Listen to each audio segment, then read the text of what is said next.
que dice que había un hombre llamado Saulo de Tarso, un bocho el hombre, estudiado, rabino. Para ser rabino vos tenías que rendir un examen y saber el Pentateuco de memoria. Así que no es solamente conocer 3 o 4 versículos, ¿no? Así que él era rabino, su profesor directo había sido posiblemente uno de los rabinos, maestros más importantes de la época, un hombre llamado Gamaliel. De hecho, que cuando Pablo presenta sus credenciales, él dice, miren que yo fui discípulo de Gamaliel. Así que él era un conocedor de la palabra de Dios en el Antiguo Testamento, y en el Antiguo Testamento también se mueve el Espíritu Santo. Así que él estaba con un celo por la palabra revelada de Dios en el Antiguo Testamento y con una visión de que en algún momento un Mesías iba a llegar y que según el concepto histórico este Mesías iba a librarlos de la opresión de los romanos, iba a ser un rey poderoso que le iba a cortar la cabeza al César y a todos los opositores de Dios e iba a instalar concretamente desde Israel un reino para todo el mundo. Así que él tenía un concepto acerca de lo que vendría cuando venga o cuando viniera el Mesías. Él empieza a escuchar de un grupo de judíos que predicaban acerca de una persona que él, consultando con otros judíos o con otros de las sinagogas, algunos de ellos lo habían conocido desde pequeño. Él empezó a escuchar historias, porque recuerden ustedes que lo que nosotros hoy leemos, en aquellos días la historia se pasaban de boca en boca, lo que se llama la tradición oral. Así que él había escuchado de un hijo de carpinteros, carpintero también, llamado Jesús, nacido en Nazaret, al menos así lo registraba la sinagoga, y que este Jesús había tenido una personalidad increíble, un magnetismo increíble, un conocedor del Antiguo Testamento. Él escuchó una historia que siendo este Jesús de 12 años dejó sin palabras a unos maestros de la palabra allí en las puertas del templo. Y preguntaba, pero lo difícil para la cabeza de Pablo es que este simple carpintero joven, desde la cultura oriental muy joven, saben ustedes que lo que nosotros tenemos en la Escritura, como escrito por Salomón y que se llama Cantar de los Cantares, que posiblemente ustedes sepan, es un gran libro de amor, ¿no es cierto? Y tiene algunas partes como fuertes, ¿no? De pareja, así, de erotismo, si vos querés. Entonces, para que tengas una idea, los judíos de aquella época no dejaban que los jóvenes, el hombre sobre todo, leyera cantares hasta después de los 40 años. ¿Cuántos años tenés vos? ¿30? Nada hasta los 40. Ese era el concepto, Rabino Echegaray, ese era el concepto de aquellos años. Así que vos imaginate, si recién se concebía que después de los 40 el varón podía tener alguna idea de la atracción sexual leyéndola santamente desde Cantares, ¿cómo le va a entrar en la cabeza que alguien que solamente tenía 30 años podía ser quien decía que era? Así que era una batalla en su mente casi mortal. Y este hombre no solamente hacía milagros increíbles, lo cual no era lo más novedoso los milagros, porque otros también hacían milagros, sino que hacía milagros y tenía actitudes que la ley contradecía, que la ley no permitía. Y lo que más a Pablo lo sacó es que este Jesús, en más de una oportunidad, dijo, mi Padre y yo, uno somos. Y el texto agrega más de una vez, haciéndose uno con Dios. Y eso a Saulo de Tarso lo enloquecía. Y recuerdan ustedes que el texto, cuando habla de Saulo, dice que Saulo respiraba amenazas, que era la pasión que él tenía, por diciendo, no puede ser que este Jesús y sus seguidores estén estropeando lo que la cultura y la tradición judía dice que va a ser el Mesías y todo lo demás. Entonces, él encara una lucha, como ustedes saben muy bien, contra los primeros cristianos, con el aval de la religiosidad de aquellos días. Hasta que sucede algo increíble que ustedes recuerdan bien. Yendo a una ciudad llamada Damasco, con otra vez todas las órdenes y los papeles para volver a perseguir a los cristianos, para encarcelarlos, para permitir que sean torturados, para separar las familias, para matar a los que pudieran matar, él tiene un encuentro increíble justamente con Jesús, un encuentro sobrenatural. Conocemos la historia, ¿no? Y el resultado de ese encuentro sobrenatural, descrito en el libro de Hechos, entre otras cosas, produce un impacto físico en él, que es que queda ciego. La escritura, viste, nosotros decimos Pablo se cayó del caballo. Bueno, no hay ningún texto que diga que Pablo estaba arriba de un caballo, pero lo imaginamos, que el hombre iría a caballo. El asunto es que queda ciego y en el mismo instante, como Dios tiene control de la historia, en el mismo momento que estaba sucediendo eso con Saulo, camino a Damasco, en el mismo momento que Dios estaba haciendo algo aquí con Saulo, camino a Damasco, Dios estaba haciendo algo allá con otra persona llamada Bernabé que amaba a Jesús y le dijo, mira, hay un tipo que yo le estoy dando vuelta a la cabeza, que le está pasando esto y que vos tenés que ir a buscarlo y defenderlo y cuidarlo los primeros días porque entre otras cosas está ciego. Conocen la historia, ¿no es cierto? Así que Ananías, no Bernabé, va obediente y sucede algo interesante que es el contexto de lo que te quiero contar esta noche. Fue entonces Ananías, entró en la casa y poniendo sobre él las manos dijo, hermano Saulo, el Señor Jesús, que se te apareció en el camino por donde venías, me ha enviado para que recibas la vista y seas llenos del Espíritu Santo. Y al momento le cayeron de los ojos como escamas y recibió al instante la vista y levantándose fue bautizado. Escuchen este texto.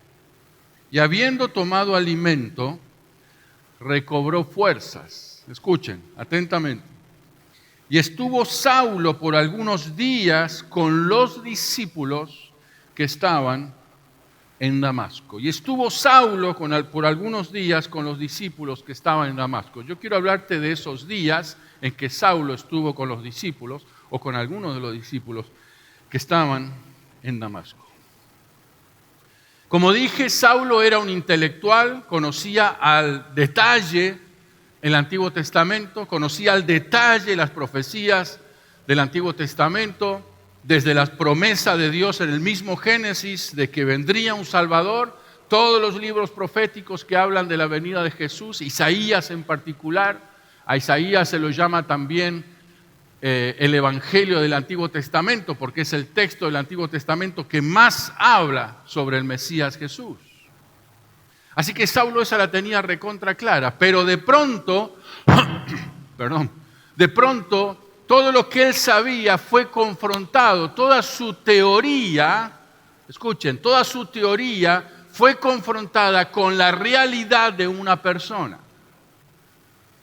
Toda su teoría de la fe, toda su teoría de lo que era ser fiel a Dios, toda su teoría de quién era Dios fue confrontada con un encuentro sobrenatural y con estos días que él pasó con algunos de los discípulos en Damasco.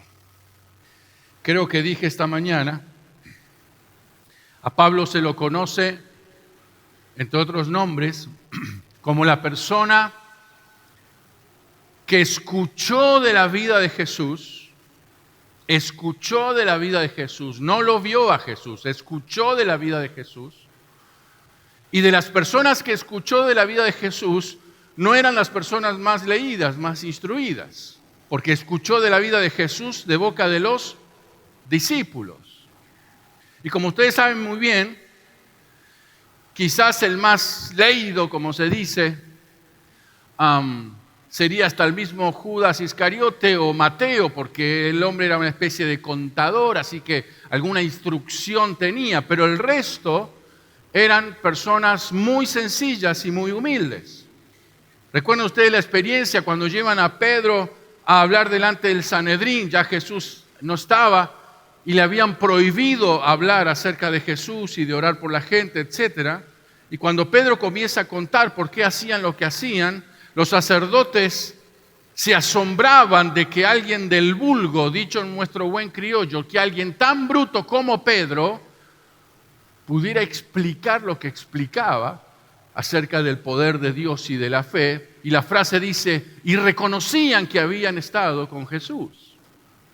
Así que los que le contaban a Pablo acerca de la vida de Jesús, los discípulos principalmente, salvo las dos excepciones que mencioné, Mateo, le contaban en sus propias palabras. No había frases difíciles, no había teorías teológicas, no había descripciones de los libros proféticos del Antiguo Testamento. ¿Qué le contaban? Le contaban lo que ellos habían visto y habían oído, dice el texto también. Fíjense ustedes cómo la Biblia extraordinariamente tiene sentido en cada frase que está escrita ahí, y que vuelvo a decir, a veces nosotros por nuestra cultura occidental perdemos un poco el sentido de lo que significa eso. Los que saben mucho de Biblia dicen que Pablo escuchó sobre la vida de Jesús, y en las conversaciones y en las historias y en los cientos de noches en que los discípulos apasionados le contaban al ex Saulo de Tarso, después Pablo, acerca de la vida de Jesús, y le contaban, ahora vamos a ir al detalle de algunos episodios, lo que Jesús había dicho, lo que Jesús había hecho. Lo repito para que lo tengas muy en cuenta. Ahí no había frases ni definiciones teológicas. Ahí no había textos del Antiguo Testamento. Ahí no había frases armadas académicamente. Eran pescadores. Eran gente sencilla. Y solamente repetían lo que habían visto y lo que habían oído. Entonces personas muy sencillas, sin educación, pero con una gran experiencia por haber estado 3 años con Jesús, le transfieren un mensaje a alguien que, sentado, con la mente entrenada, con un conocimiento completo del Antiguo Testamento, con una capacidad adquirida por haber estudiado, de poder armar las historias que escuchaba en frases, de darle contenido, alguien muy sencillo contaba a alguien con una mente superior en el sentido que estoy hablando.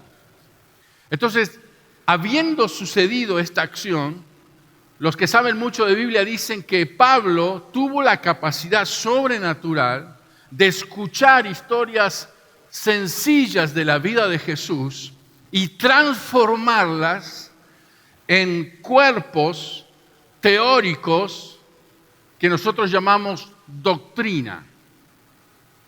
Una de las traducciones de la palabra doctrina no tiene que ver con lo que hay que creer, punto 1, punto 2, punto 3, sino que la palabra doctrina se refiere a entender una forma de vida, una manera de vivir.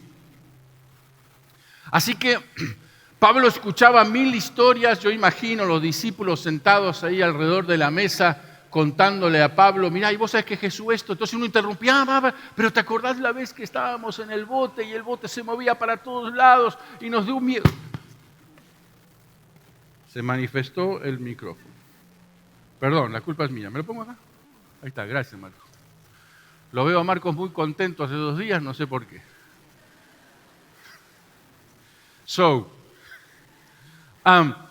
Así que imagínate, Pablo estaría así, viste, un tipo preparado, así, y los discípulos, así como eran temperamentales, y ¿te acordás cuando se movía el barco y casi el bote y nos íbamos a hundir? Y Jesús dormía, y te acordás, no, pero vos te acordás cuando estábamos ahí, teníamos un hambre bárbaro, habíamos caminado no sé cuánto tiempo, y no sabíamos qué hacer para comer. Y Jesús viene, nos hace un chiste y nos dice, che, acá hay como 5.000 personas que tienen hambre. Sí, Señor, por favor, bueno, que se vayan a comprar por ahí. No, denle ustedes de comer.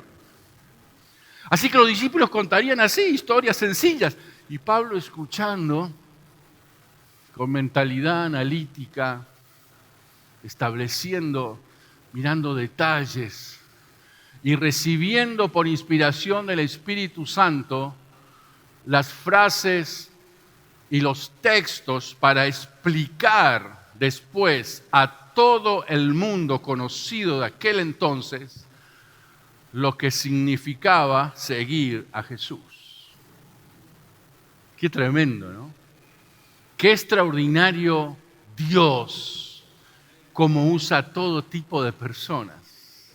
Qué extraordinario Dios, a mí me asombra cada vez más cómo nuestro Señor, el que está sentado en el trono y tiene el control de la historia, Él dice, voy a hacer que estos 12, que estos 10, que estos 11 le cuenten a Pablo así a los gritos y así exagerados y como buenos judíos y esto, aquello, y lo voy a poner que lo escuche alguien que sabe tomar cada frase y es como si tuviera una computadora y va a ir escribiendo no solamente el detalle de que Jesús caminó sobre el agua y primero puso el pie derecho, primero el pie izquierdo, sino que va a obviar esos detalles y lo que va a poner de ahí es, bueno, a ver qué significa la fe y el poder de Dios venciendo a la naturaleza. Entonces Pablo va a interpretar eso y lo va a escribir, porque lo que él va a escribir va a ser el 70% del contenido del Nuevo Testamento. Él va a fundar iglesias en todas las lugares más importantes del mundo conocido de aquella época y el Evangelio y las cartas de Pablo van a ser traducidas a todos los idiomas del mundo. ¿Me seguís? Así que Pablo comienza a recibir toda esa información y Pablo escribiendo, imaginemos en la computadora, Jesús dijo esto, entonces quiere decir esto. Entonces los que saben de Biblia dicen que Pablo recibió la información de quién era Jesús en términos de las experiencias y las transformó en doctrina para que nosotros supiéramos lo que implicaba seguir a Jesús. Porque Pablo entendió que era muy poco probable que Jesús nos volviera a meter en una barca y que la barca estuviera a punto de naufragar. Así que él no podía repetir la historia para que parte del Evangelio es, si no estás en una barca y no te estás por hundir, no sos cristiano. ¿Me siguen, no? Pablo entendió perfectamente que la multiplicación de los peces y los panes, las 2 veces que sucedió, primero a 4.000 y después a 7.000, fue un acontecimiento único, especial, parte de la historia de lo que Jesús quiso enseñar en ese momento, pero que la multiplicación de los panes y de los peces no podía ser una señal concreta de que vos tengas poder en el nombre de Jesús. ¿Me está entendiendo a dónde voy? Así que Pablo tomó, y quiero que ustedes vayan conmigo, ¿están sentados con Pablo conmigo? Para entender esto. Así que Pablo observaba la vida de Jesús, y lo que Pablo observaba es que la vida de Jesús, la vida de este nazareno, los 3 años, solamente 3 años que Jesús vivió y se dio a conocer su ministerio públicamente, iban a ser nada más y nada menos que el modelo de la iglesia que Dios estaba formando. Pablo vio y entendió por inspiración del Espíritu Santo que todas las historias de Jesús y la vida de Jesús le daban forma y contenido a la institución más poderosa del universo que jamás existió, existe y existirá, que es la iglesia de Jesucristo. ¿Cuántos dicen amén a esto? Era tan poderosa. Por ejemplo, me adelanto a uno de los puntos, que uno de los discípulos le dice, estábamos ahí por entrar a Jerusalén y estábamos peleándonos, no vayas, sí vayas, no vayas, sí vayas. Entonces le contamos a Jesús, mira, algunos dicen que sos Jeremías, otros dicen que sos Juan el Bautista. Entonces Jesús en un momento se da vuelta y nos dice, bueno, bien, ¿y ustedes quién dicen que yo soy? Entonces los discípulos y Pablo escuchaban, ¿no? Y tomaba nota. Sacaba su laptop y tomaba nota. Entonces el que le estaba contando le dice, y de pronto Jesús se da vuelta y nos mira con esa mirada que te traspasaba y suavemente preguntó, ¿y ustedes quién creen que yo soy? Entonces los discípulos dijeron, y acá nos quedamos todos calladitos. Porque creíamos, pero no creíamos. Estábamos seguros, pero estábamos inseguros. Y como no podía ser de otra manera, el bocón del grupo, Pedro, levantó la mano y dijo, yo sé. Tú eres el Cristo, el Hijo del Dios viviente. ¡Wow! Entonces Pablo escucha que los discípulos le cuentan. Entonces Jesús lo que hace es que lo toma a Pedro, estoy usando la imaginación, lo toma de los hombros y dice, Pedro, lo que acabas de decir no se te ocurrió a vos, es una revelación que mi Padre te acaba de dar. Y sobre esta revelación, Pedro, sobre esta revelación de que yo soy el Hijo de Dios, que soy el Cristo en griego, el Mesías en hebreo, sobre esa revelación de que tengo todo el poder en el cielo, en la tierra y debajo de la tierra, es que voy a edificar mi iglesia. Y escucha, Pedro, ni siquiera la puerta del infierno va a poder con lo que yo estoy edificando. ¡Wow!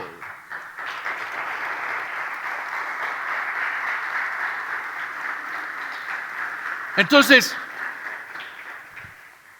Pablo escucha esa declaración y no se queda con que estaban a las puertas de Jerusalén, no se queda con que hace un ratito se habían estado peleando a ver quién era el más importante, ni siquiera se queda con el detalle, lo digo en el buen sentido, de que haya sido Pedro el que dio la declaración tan trascendental. Él se queda con el principio. Entonces él entiende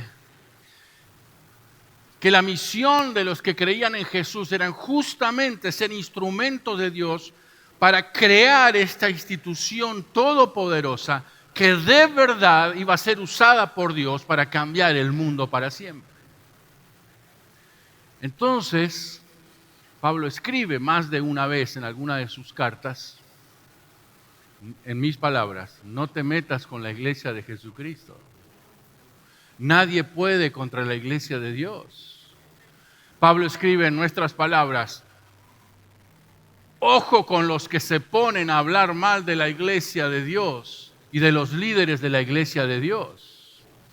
Pablo dice, mucho cuidado con los que provocan divisiones, mucho cuidado con los que atentan contra los líderes que Dios ha establecido en las iglesias. ¿Por qué decía todo eso? Porque Pablo había entendido el principio que sale de la declaración de Pedro cuando hablaba con Jesús. Entonces, Pablo escucha que uno de los discípulos, él pregunta, bueno, pero Jesús hizo esto, hizo aquello, pero yo quiero saber, dice Pablo, ¿para qué vino Jesús? ¿Cuál es la idea que él viniera? ¿Qué es esto de lo que él quiere establecer? ¿A quién le quiere? Porque el concepto del Antiguo Testamento, convengamos, al ser tan riguroso y tan legalista, también es bastante discriminador. Recuerdan ustedes que uno de los problemas que Jesús confrontó con el liderazgo religioso es que los líderes religiosos estaban en un nivel superior que los pobres pecadores que andaban por ahí. Entonces Pablo había recibido esa enseñanza, formaba parte de sus principios. Entonces uno de los discípulos dice, escucha Pedro lo que Jesús dijo, a ver si captás cuál es el destino, a quién va dirigido esto que Jesús fue a predicar. Entonces uno de ellos le contó esta historia. Vino a Nazaret, la aldea donde se había creado. Y levantándose, alguien le dio uno de los rollos, el libro de Isaías en el capítulo 6. Y tomando el rollo y abriéndolo, leyó diciendo lo siguiente: el Espíritu del Señor está sobre mí, Por cuanto me ha ungido para dar buenas nuevas a los pobres, me ha enviado a sanar a los quebrantados de corazón, pregonar libertad a los cautivos, vista a los ciegos, a poner en libertad a los oprimidos y a predicar el año agradable del Señor. Entonces Pablo, sentado, escucha eso que uno de los discípulos le cuenta y escribe después. Entonces quiere decir que para recibir el Evangelio tenés que tener una situación, asumir una situación, asumir una realidad de necesidad. Por eso él escribe que Dios rechaza a los soberbios y bendice a los humildes. Porque Pablo entiende que lo que Jesús vino a dar, le vino a dar a la gente que reconoce que necesita algo. Esta mañana hablamos de todo un sistema cultural desde hace más de 2 siglos basado en la mentira que rechaza la verdad de Dios y que dice que se puede vivir sin Dios. Pablo capta la esencia de esta confesión, autoconfesión de Jesús al leer el texto en Isaías y él dice, bueno, entonces el año agradable del Señor no era solamente el año del jubileo, que es la estricta referencia. Se plantaba la tierra 6 años, se la descansaba al 7º año. Y en ese 7º año se perdonaban todas las deudas y volvía la vida a empezar de cero otra vez. Así dice el Antiguo Testamento. Entonces Pablo entiende que el año agradable del Señor significa que los más miserables del mundo, o sea, los pobres, los quebrantados de corazón, los que están destruidos en la vida, a los que están cautivos a causa del pecado y no pueden salir, los que no ven el valor de la vida que Dios les ha dado y el valor de la vida de los que están alrededor, los que están oprimidos, o sea, sufriendo la opresión de otros, es para ellos el Evangelio. Entonces Pablo dice, hay que ir a predicar este Evangelio, porque hay miles de personas oprimidas. Hay miles de personas ciegas, como estaba yo. Hay miles de personas pobres.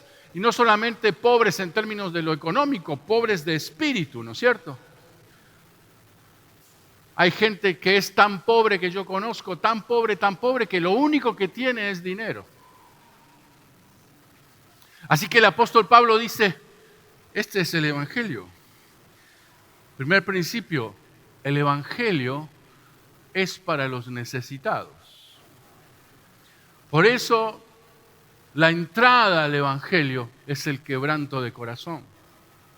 Por eso la entrada al Evangelio es el necesitar, es el asumir que necesitas de Dios. Pablo escuchó, espera Pablo, te contamos otra historia. La ley decía que cuando alguien daba manifestaciones físicas de una enfermedad terrible como la lepra, el concepto judío es que la enfermedad es un castigo de Dios. Algo malo hicieron, por eso Dios te castiga con enfermedad. Pablo sabía perfectamente, iban caminando una vez por una de las ciudades y los discípulos encuentran a alguien que estaba ahí tirado, que era paralítico y ciego. Entonces los discípulos en esa cultura, en esa comprensión, le dicen, míralo al miserable ese, ¿quién pecó, este o sus padres? Nosotros lo leemos como si fuera solamente una pregunta, pero esa pregunta está cargada de discriminación y de odio hacia los tipos que están ahí en la calle molestando a los que estamos bien. No era solamente, ¿quién pecó? ¿Viste? A veces nosotros pensamos que los discípulos iban por las ciudades caminando así. Amén, gloria al Señor. No. Estaban cargados de su propia humanidad también.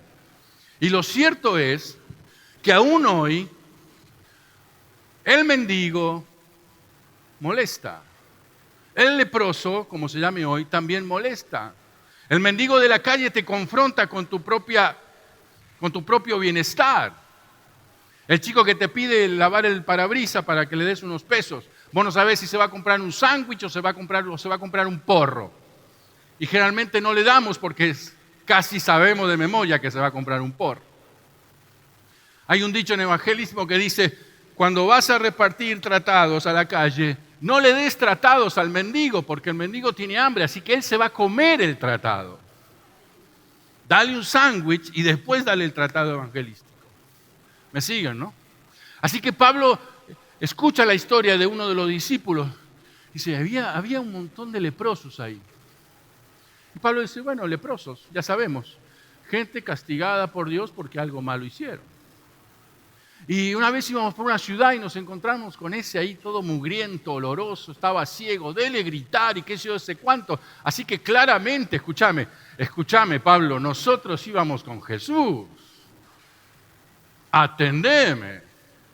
Éramos de los elegidos con Jesús. Así que íbamos caminando y encontramos a ese miserable molesto, así que dijimos, maestro, míralo. Este pecó, y si no pecó este, pecó los padres. Era la teología de ese momento. Y Pablo escucha que uno de los discípulos le dice la respuesta de Jesús. ¿Qué están hablando? Ni este pecó ni sus padres. Él está ahí porque en este momento se va a ver la gloria de Dios. Todos conocemos la historia, ¿no? Jesús lo sana y lo levanta y le restaura la dignidad, que no sabemos por qué razón la perdió, pero lo cierto es que la perdió. ¿Me estás escuchando? Eso es el Evangelio. A veces nosotros queremos saber por qué personas han perdido su dignidad. Y según la razón de por qué hayan perdido su dignidad, es que les vamos a ayudar o no. Jesús no preguntó eso. Entonces, ¿es adicto? Bueno, a ver, según por qué hayas sido adicto, te ayudo o no. Estás pidiendo en la calle, según la razón por la que estés ahí, te ayudo o no. Jesús no hizo eso jamás. Y Pablo capta ese principio. Y Pablo capta el principio, los discípulos le dicen, había unos leprosos ahí y la ley prohibía tocar a los leprosos. Primero por una cuestión sanitaria obvia, porque se contagia con el tacto. Pero segundo por esa visión de superioridad. Yo estoy acá, soy un santo, soy inmaculado, no soy pecador y vos sos un leproso miserable, oloroso, que se te cae la carne a pedazos, por algo será. Y Pablo escucha y los discípulos dicen, ¿sabes lo que hizo Jesús? Lo llamó al leproso, lo tocó.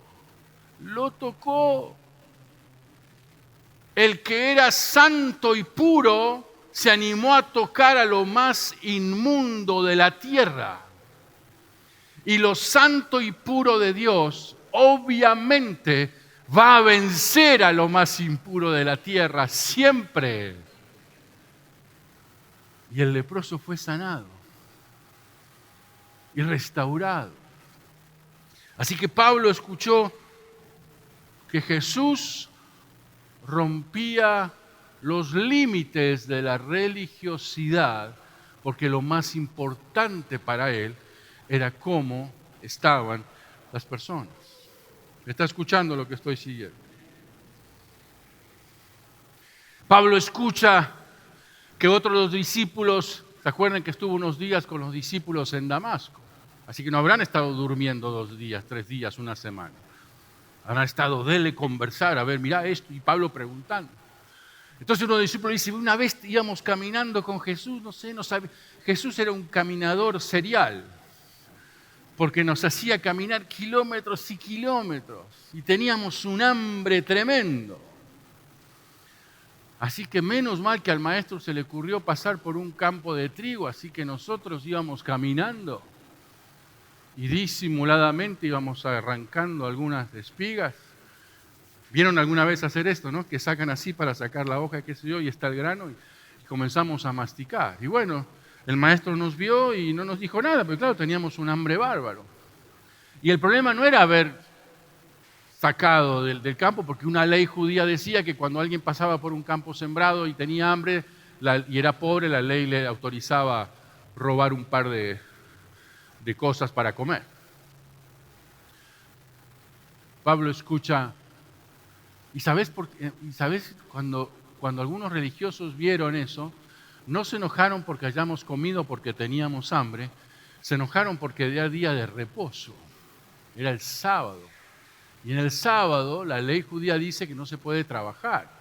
Y si bien es la ley establecida por Dios para hacer descansar la tierra y descansar nosotros y todo lo que ustedes ya saben, obviamente la aplicación religiosa legalista tergiversaba completamente el espíritu de la enseñanza del Antiguo Testamento respecto del sábado o del día de descanso. Así que Pablo escuchó, y los religiosos que hicieron, y estaban re furiosos con nosotros, pues diciendo, mirá Jesús, vos que decís que predicás un evangelio de santidad y pureza, mirá tus discípulos, están trabajando, comiendo y haciendo esto con el trigo en el día de reposo, el día de descanso. Y Jesús, en ese episodio y en otros que hacíamos cosas el día de reposo, Él dijo, miren, yo soy Señor del día de reposo. Yo soy el que diseño lo que significa el descanso. Y jamás de los jamases la religiosidad va, en el evangelio que yo estoy predicando, Pablo interpretó que Jesús predicaba, no hay espacio para la religiosidad. En aquellos años era el día de reposo. Hoy la religiosidad nosotros la podemos hacer de muchas maneras. La religiosidad es cuando vos, o una de los significados es cuando vos y yo repetimos una acción espiritual que una vez funcionó y entendemos que porque esa acción espiritual guiada por el Espíritu Santo una vez funcionó, siempre va a ser así. Entonces se pierde la sustancia de lo que el Espíritu Santo está haciendo, se pierde la frescura y sin darnos cuenta o por esa comodidad que necesitamos tener, esa seguridad de no salirnos al campo que no conocemos, transformamos eso maravilloso que Dios hizo en algo religioso. ¿Me siguen? Sea lo que sea. Le damos a Dios porque le amamos y reconocemos que Él es el Señor y mi proveedor y que todo lo que tengo no me pertenece y es el acto de adoración más concreto y real, poner la mano en la billetera y ponerle allí a Dios, o lo hago por una cuestión religiosa, porque después me controlan en la iglesia y saben que X meses no he dado el diezmo, y bueno, es una forma de pagar la cuota de la membresía, o es una forma de que Dios no se me enoje, o es una forma de que los pastores no se me enojen. Eso es religiosidad. ¿Me siguen, no? Así como hace un ratito los hermanos nos guiaban en la adoración y la presencia de Dios se movía con libertad, yo soy de los que piensa que en la acción de poner, en este caso, el sobre allí en la caja, yo lo que pienso en el mundo del Espíritu es que de esa caja debería salir fuego de la presencia de Dios, porque estamos haciendo el acto de adoración más concreto que se le puede pedir a cualquier cristiano. Entonces debería suceder que cada vez que echamos un sobre, si viene un enfermo a echar un sobre, es tanta la presencia de Dios que ese enfermo se sana por el poder que hay. En la acción de adoración, que es poner la ofrenda. Entonces Pablo interpretaba eso y entendía que la cuestión no, que por eso él se alejaba de la religiosidad y por eso en más de uno de sus discursos después o en las cartas que él escribe, él le da con un palo en la cabeza a los religiosos de su época. Y le está diciendo, ustedes están arruinando la fe de Jesucristo. Ustedes están arruinando con las cargas que le ponen. Ustedes están arruinando con esto de querer estar siempre buscando el primer lugar. No están entendiendo el concepto del Evangelio de Jesús. Jesús escucha que uno de los discípulos le dice, ¿sabes que Jesús nos contaba historias? No difíciles, súper sencillas, que después la ciencia le llamó parábolas, historias. Y él contaba, así dice Pablo, ¿qué historias? No, súper sencillas, porque claro, muchos de nosotros éramos pescadores, así que contaba historias de pescadores. Algunos éramos que labraban la tierra, así que contaba historias de labrar la tierra, de tal forma que todos pudiéramos entender lo que él estaba queriendo enseñar, lo que él llamaba Evangelio del Reino, que era una expresión nueva para nosotros. Así que Pablo escucha en una de las historias que Jesús contaba, que el reino de Dios era semejante a una perla preciosa. y que por alguna distracción de no sé qué, se le pierde la perla. Y el hombre desesperado, va acá y allá y hace un pozo aquí y hace un pozo allá y desesperado, ni come ni duerme, desesperado. Esa es la palabra que sale en la parábola, la palabra que sale en la parábola. Desesperado y apasionado hasta que la encuentra. Los discípulos le cuentan, ¿viste que las chicas judías, jovencitas y vírgenes, cuando están ahí empezando a mirar a los muchachos y los muchachos le empiezan a mirar, se ponen como si fuera, hoy diríamos, como una vincha, ¿no? Y cuelgan ciertas monedas. Y era una vestimenta en la cual cualquier judío que viera a una chica vestida así, era señal de que era virgen y que estaba ya con ganas de casarse, por decir así. Así que los muchachos estaban ahí como león rugiente buscando a quien devorar. Entonces la chica tenía que cuidar mucho esa vincha, digamos así, porque era una gran deshonra a los padres, a Dios y qué sé yo, el hecho de que no llegara en pureza al matrimonio. Y toda una ceremonia muy crucial, muy importante respecto de lo que era unirse a su marido. Entonces una de las chicas, cuenta el discípulo, estaba ahí con su vinchita de que estaba lista para casarse y que se había cuidado conforme a lo que Dios había enseñado. Y no sé, estaría limpiando, estaría bailando, estaría cantando. ¡Chan! Se le suelta una moneda de la vincha. Y dice Pablo, ¿y qué? Porque Pablo, conocedor de la ley, sabía que esa piba hasta podía correr el riesgo de ser apedreada, solamente por la duda de que haya hecho alguna macana. Así que la chica, sabiendo eso, que dice la parábola, se vuelve loca y da vuelta a todos los muebles en la casa porque no puede ser, no, mis padres no me tienen que ver así porque yo me he guardado, lo que pasa es que no me di cuenta y se me desprendió una moneda, así que dice la historia, la parábola de Jesús, que la chica da vuelta a toda la casa hasta que encuentra la moneda. ¿Y qué hace? Le avisa a otras chicas. Mirá, la chica le manda un mensaje de texto a su grupo de amigas y le pone la siguiente palabra en hebreo, Safé. Entonces Pablo entiende esto del que había perdido la perla y de la chica que pedía la moneda, que era eso que estoy hablando. Entonces Pablo entiende que el Evangelio, Jesús estaba diciendo que esto que él estaba predicando, los que lo buscaban, porque había que buscarlo, era una cuestión de pasión. Entonces Pablo dice, Jesús está diciendo que el Evangelio y el reino se extiende con pasión, que hay que tener sangre en las venas, que no estamos en este mundo para comer, dormir, reproducirnos y morirnos, que estamos para otra cosa, estamos para que se note. Entonces Pablo escribe, claro, entonces esos son los ríos de agua viva que Jesús estaba hablando. Esta es la pasión, por eso es que Pablo iba 2 días a una ciudad, predicaba, reconocía líderes, los ministraba, les enseñaba, casi siempre el proceso es 2 años, y a los 2 años el tipo ya se iba a otro lado y se llevaba un ayudante y esto y aquello. Por eso es que Pablo con esa pasión hinchaba tanto, Timoteo, mirá, ponete las pilas, haz las cosas bien, que nadie tenga un poco tu juventud, capo, ponete las pilas, haz las cosas serias, si vos no querés que te digan algo, pero haz las cosas bien. Esa pasión, hoy no sé si nos bancaríamos a un Pablo en la iglesia. ¿Me siguen? Entonces, ¿por qué? Porque Pablo interpreta que eso era un ingrediente de esa pasión por vivir el Evangelio. Y la pasión por buscar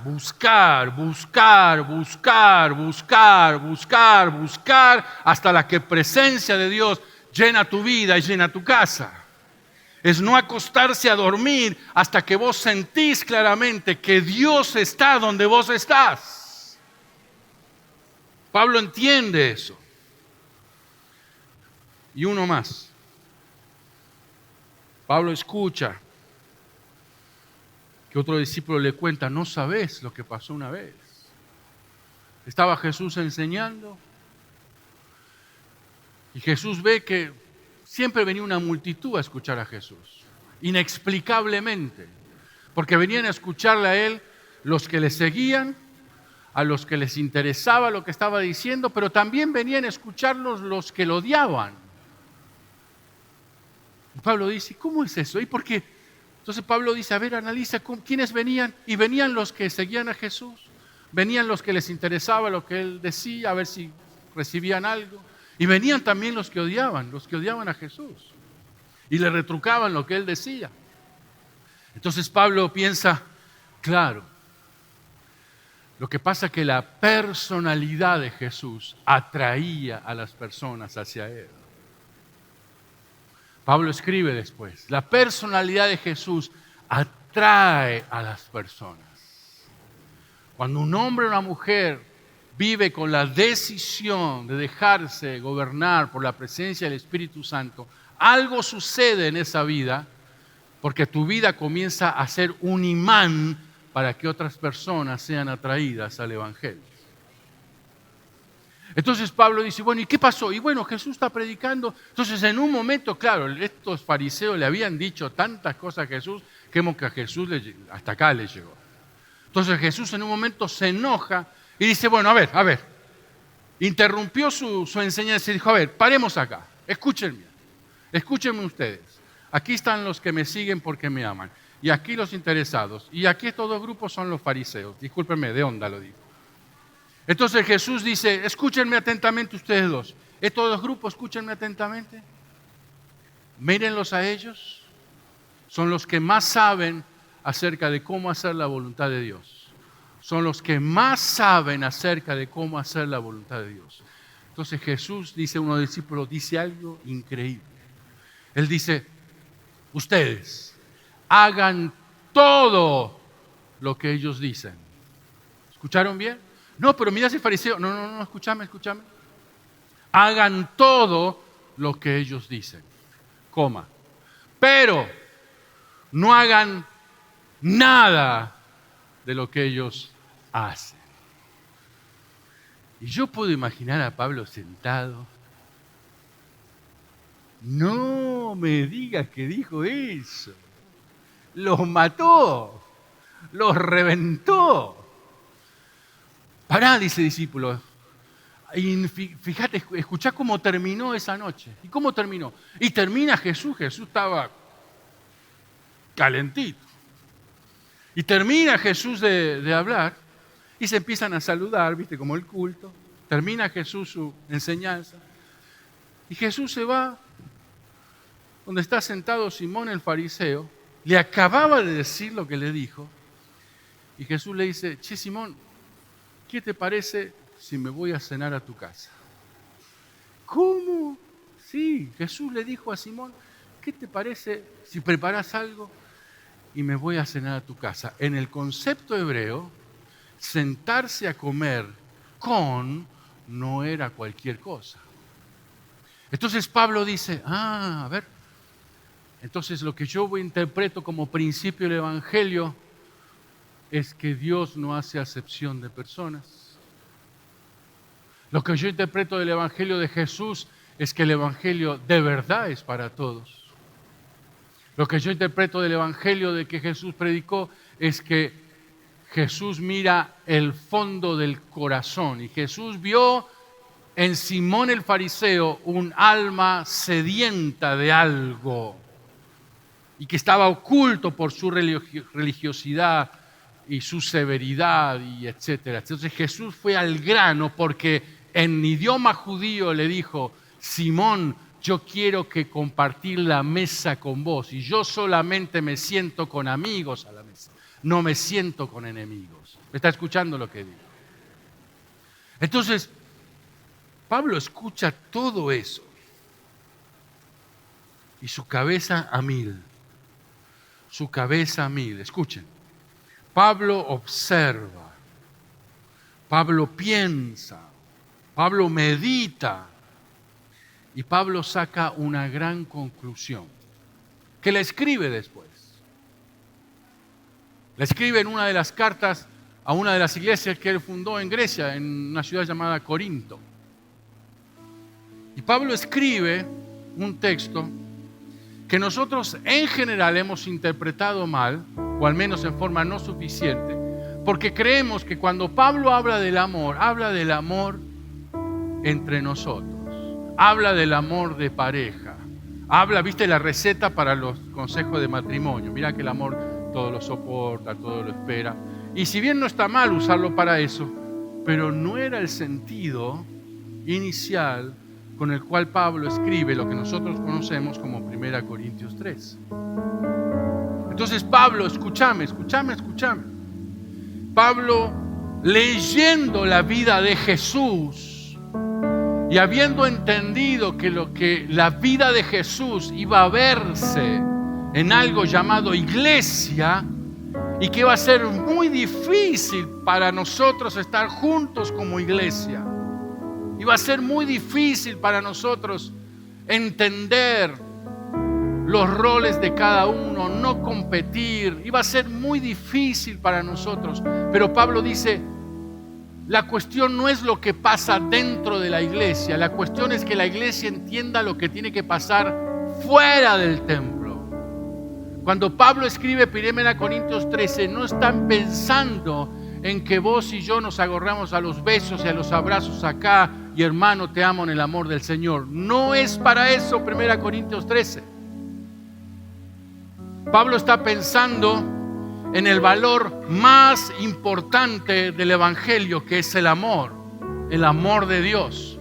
Y lo que va a conmover el mundo necesitado de Dios es el amor de Dios.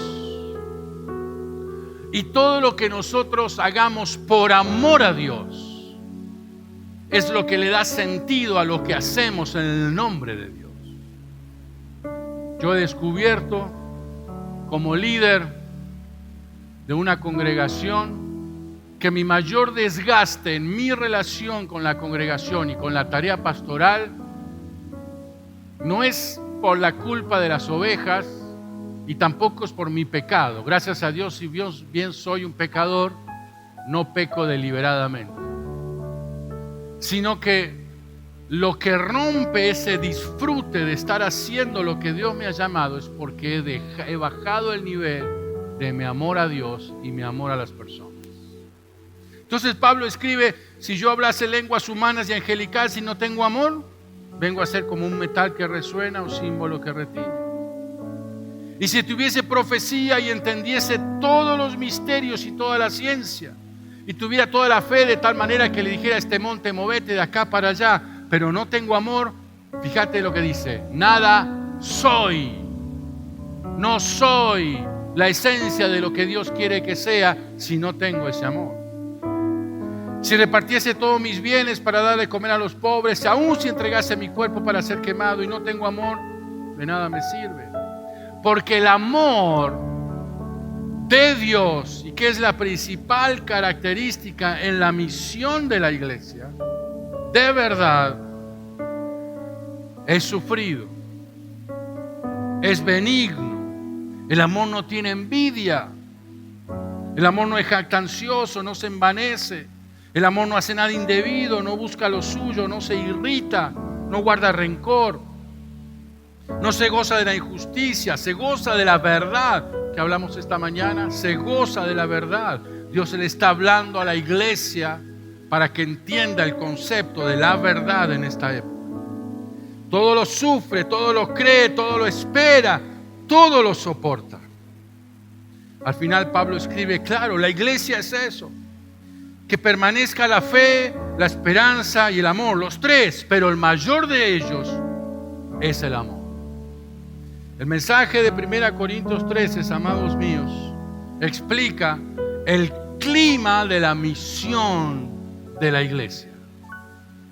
Explica la consagración que necesitamos al amor de Dios, para amar la iglesia donde Dios te ha puesto, para amar a la familia que Dios te ha dado y para amar a las personas que no conocen al Señor. ¿Qué va a cambiar esta sociedad tan necesitada? ¿Que haya milagros? No. ¿Que haya una buena exposición de la Escritura? No. ¿Que gastemos de nuestro dinero el presupuesto ayudando a los pobres o a necesitados? No. Porque mucha gente puede hacer eso. Pero lo que la gente no puede hacer y nosotros podemos hacer es impartir. Nosotros no impartimos lo que sabemos, no impartimos lo que tenemos, impartimos lo que somos. Entonces este mundo está esperando que alguien, este mundo leproso, está esperando que alguien le abrace con amor. Este mundo pecador al extremo, una locura total, está esperando que a pesar de la bronca que te da algunos pecados, sepas ver en ese profundo corazón a alguien que necesita de Dios. Los pobres están esperando que les atendamos y les compartamos lo que Dios nos ha dado, pero está esperando que en el paquete de arroz o de hierba o de arreglar la casa o de lo que hagamos esté embebido en que yo te doy esto, pero no te considero un pobre tipo miserable que si yo estoy, yo no. Me pongo en tu lugar para entender lo que significa no tener. Y yo solamente puedo entender lo que es no tener cuando amo a la otra persona. Pongámonos de pie, por favor.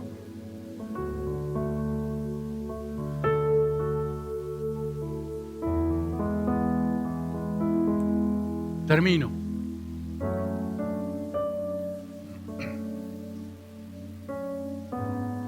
Pablo es anciano y está solo en la cárcel en Roma. Algunos historiadores dicen que fue Nerón el que puso preso a Pablo y fue Nerón el que dio la orden de cortarle la cabeza. Y Pablo está ahí. Y sabe que le quedan pocos días porque así era la ley romana. Así que Pablo, él escribe.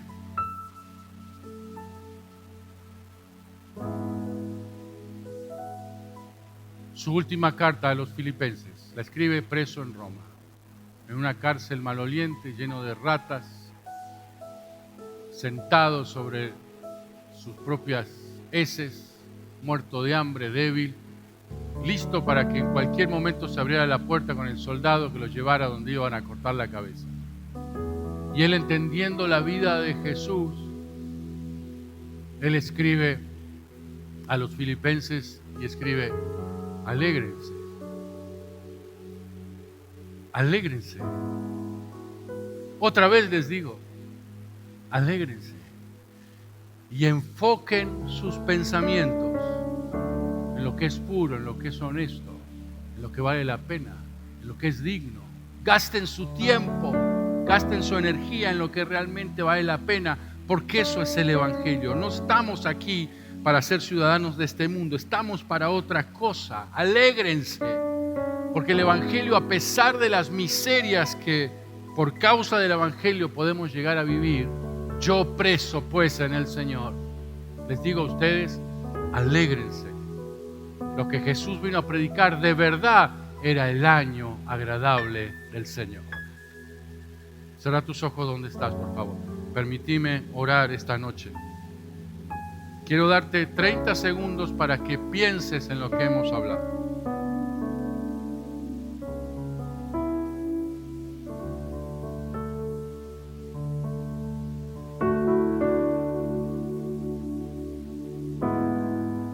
Los hombres y mujeres que Dios ha usado en la historia de la humanidad para marcar rumbo a la iglesia de Dios son gente que han entendido lo que significa amar a Dios y amar a la iglesia, y que el instrumento principal de la misión de la iglesia es el amor.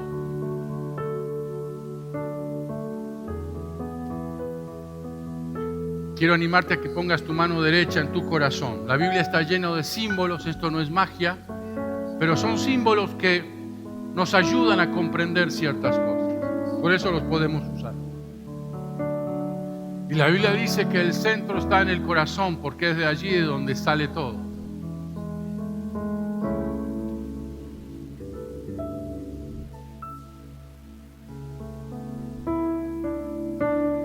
Jesús resucitado se sienta con los discípulos a comer unos peces y unos panes. Y en la última conversación que se conoce que tuvo con Pedro, Él lo mira a Pedro a los ojos, como lo miró esa vez antes de entrar a Jerusalén. Y le pregunta: Pedro, ¿me amas? Pedro, ¿me amas? Pedro, ¿me amas? Y esta es la pregunta que el Señor nos hace esta noche. ¿Por qué venís los domingos? ¿Me amas? ¿Por qué das tu ofrenda? ¿Me amas? ¿Por qué das tu ofrenda? ¿Me amas? ¿Por qué compartís? ¿Por qué compartís tus bienes con los que necesitan? ¿Me amas? ¿Por qué predicás el Evangelio? ¿Me amas? ¿Por qué estudias la palabra en el discipulado? ¿Me amas?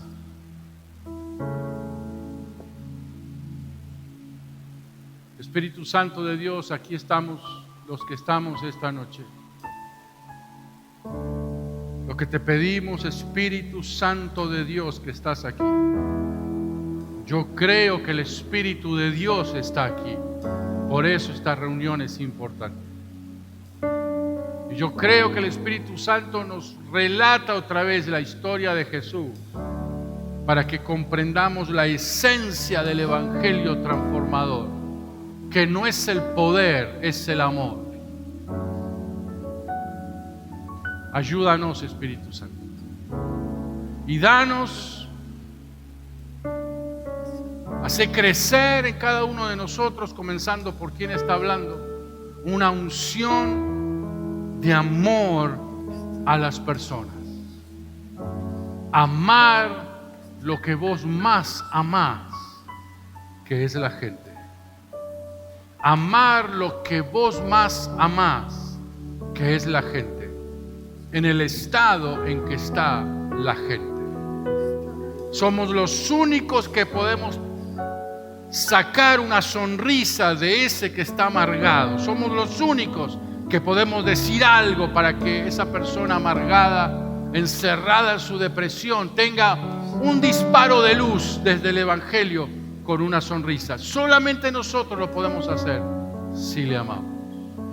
Somos los únicos nosotros que podemos abrazar al leproso sin temor a contagiar. Pero el leproso va a percibir si ese abrazo es el de la religión o es el amor, porque nosotros representamos a Dios aquí en esta tierra. Danos el amor que necesitamos para soportar lo que nos cuesta tanto soportar. Danos el amor para ver más allá de la conducta de las personas, el espíritu que se mueve en las personas. Danos tu corazón. Sobre todas las cosas, danos tu corazón esta noche. Levantamos nuestras manos al cielo con las palmas hacia arriba. Y ahora, cerrá tus ojos donde estás. Y oro para que recibas del Espíritu Santo esta noche, ahora mismo, a las 10 de la noche, una unción mayor del amor de Dios. Porque es en el amor de Dios que esto funciona. Recibí en fe. Recibí en fe. Recibí en fe. Cada uno sabe, recibí en fe. Y declararlo con tus propias palabras. Padre, yo recibo esta noche. Yo recibo esta noche. Recibo esta noche una unción mayor de tu amor. Para que en lo que haga se note tu amor. Para que en lo que yo diga se note tu amor. Para que en la forma de mirar a las personas se note tu amor. Para que cuando doy de lo que tengo se note tu amor. Para que cuando abrace seas vos abrazando al que nadie quiere abrazar.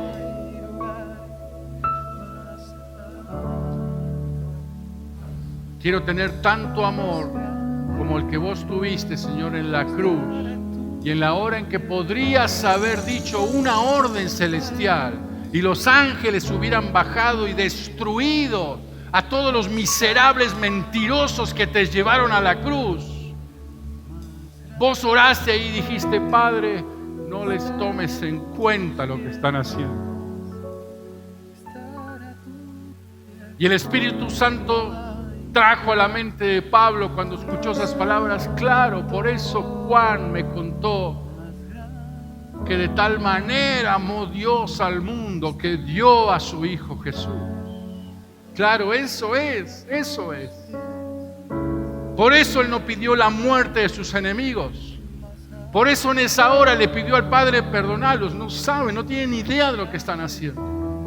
Porque de tal manera amó Dios que dio por amor lo más valioso que tenía.